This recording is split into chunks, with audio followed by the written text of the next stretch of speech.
So this Digital Council of the Philippines serves many purposes. As I said, education. Number two, I don't want to use the word self-policing, but how should I term it? Leveling up our own ranks, professionalization maybe. Palagay ko, it is to the interest of everybody para maging kagalang-galang naman ang sektor na ito. Sapagkat sa mahabang panahon, dahil nga sa pagdami ng mga irresponsible content creators, ay nasisiraan naman o nasisiraan ng pangalan yung mga seryoso. Okay. Now, the other purpose of this council, it could be the body kung saan maaari po tayong dumulog kung sakaling meron po tayong nahuhuli na fake news, kung tayo nabibiktima. Kung ako yung, for example, businessman na na-AI ang aking itsura at bigla na lang ako nagbebenta ng produkto ng aking rival. O kaya kung ako man ay yung, I don't know, aside from business owners, private individual whose reputation has been unfairly tarnished. Kung ako man ang politician, kung ako man yung vlogger din na maaring ginantihan at binigyan ng false information, maaari rin ako dumulog sa Digital Council of the Philippines. And of course, this Digital Council of the Philippines, hindi po namin yan ila-legislate sang-ayon sa, hindi namin kaya yan. Ang gusto ko po sana, manggaling rin sana sa hanay ng mga stakeholders. What we can legislate here from the committee is how the major social media platforms could respond once a piece of content is flagged as fake. After that fact-checking process na according to my consultations, kaya namang gampanan. You can do it in a few minutes. Diba? Sa TikTok, I'm sure other social media platforms could also do the same. And ang mangyayari po niyan, pag na-flag nga po yung content na yan as fake, then we can require by law the social media platforms to flag it also as fake news. Parang yung mga community notes, may annotation, para man lamang mabigyan ng katarungan. I'm not going as far as saying that you have to take down that content, but although TikTok does that. Am I right? Mr. Chair, yeah. Mr. Chair, yes. Yes. We take down content that contains harmful misinformation. Yes. So at this point, Mr. Chair, after explaining briefly what my proposal is, which is also a response to the call made by Yusek Ruiz, may I begin to ask some of our resource persons about their opinions about this. I would like to ask Ms. Gazette Laureta Chu, whose opinion I also value. Ms. Laureta Chu, anong palagay nyo kung tayo ay magpo-form ng isang Digital Council of the Philippines, tapos kasama na rin dyan yung registry ng mga vloggers at content creators? Mr. Chair, maaari... Ay? Yes, please go ahead, Ms. Laureta Chu. Yes, ma'am. Good afternoon. That's a very good idea as long as the parameters are clear.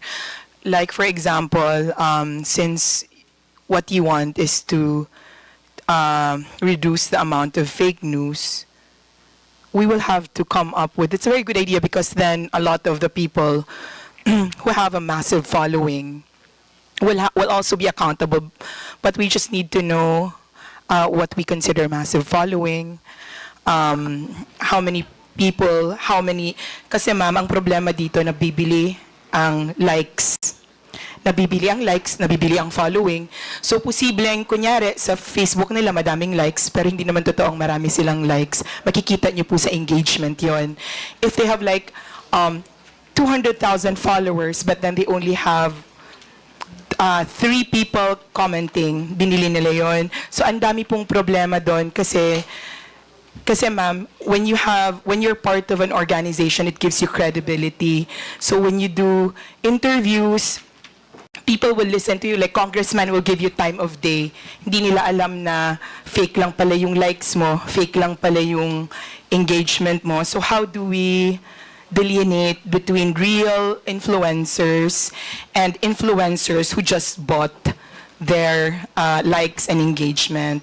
So apart from that, ma'am, Yes. Mr. Chair, actually that what she has just expressed clearly proves that we have to set parameters and start having regulations. But the idea of having a registry of social media content creators, may I have your opinion? Because recently I have been bashed and accused of trying to exercise censorship and trying to curtail the basic freedom, this basic constitutional freedom to freedom of expression. What is your honest opinion on coming up with a registry of content creators? Hindi ko naman sabihin lahat kasi sapagkat sa Facebook, pag tinanong ko anong occupation mo, lahat nakasulat content creator. Siyempre, hindi naman po pwede yon. Siguro, katulad nga po ng sinabi ng ating resource person, dapat merong minimum number of followers or ano, which we can decide later on. But I'd like to ask, ano po bang opinion ninyo tungkol doon sa the very idea of having a registry? Mr. Chair. yes, ma'am. It's a very good undertaking as long as what we regulate is the an association of what do you call this, content creators who are outside of mainstream media so that they are also accountable. Pero yun lang, ma'am, yung concern ko kung ilan ang magiging followers nila, kung totoo yung followers nila. And also, what about those who do not, is it going to be voluntary, or those who are not who do not volunteer to join, what kind of remedies para meron din silang accountability? Ang akin lang, ma'am, and that's what we initially stood for, is that while we can do this for all of us, for everyone who wants to be a social media, nobody should be able to regulate free speech para wala tayong, because it's in our constitution. As long as what we regulate is the use of the platforms and the power and credibility given to all these people, as long as walang, lalo na sir, lalo na ma'am, government agencies. Kasi ngayon, it's going to be, what about next time? What about may mahanap tayo na presidente or senator na abusado or congressman, and they will use it against all of us, or people here who are, like, kunyari, this administration, you're in power. Next administration, you're not in power, then they'll use it Mr. to... Chair, I think, yes, I would like to focus on what you just said, and also remind you that this constitutional right is not absolute and not without limits. Meron ding parameters ngayon. And what we intend to do here is basically to flag the content. This is our way of administering justice to those who are victimized by fake news. Alam nyo, imposible naman na makontrol natin lahat ng content creators. There will be those who will not want to join this. So we have to be creative in thinking of means how to encourage them to join the ranks of serious content creators. May I proceed to another resource person, Mr. Chair? I would like to ask the Creators and Influencers Council of the Philippines. Mr. Mauricio? No. Thank you, Mr. Chair. Actually, I'm here on behalf of Donald Lim, who is part of the Creators and Influencers Council, but I myself am a trustee. Yes. Mr. Chair, I would like to find out how many members does the Creators and Influencers Council of the Philippines have? More or less. I apologize, Your Honor. I am not part of the Creators. All right. Okay. Can you give me a rough idea? Is there like 1,000, for example? Just to explain, our president in the Global AI Council Philippines, Donald Lim, is part of many organizations as an advocate, one of which is the Council of Creators and Influencers. So I myself am a trustee of the Global AI Council. My apologies. Yeah. So Global AI Council, who are your members? May I find out? We have a board of trustees. There are 5 of us. Our chairman is Brian Polio Manzares. Our president is Donald Lim. I am the treasurer. Our secretary is Mark Goriseta.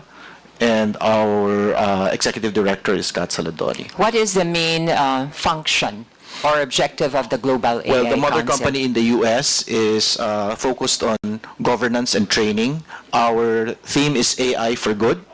And the United States headquarters, they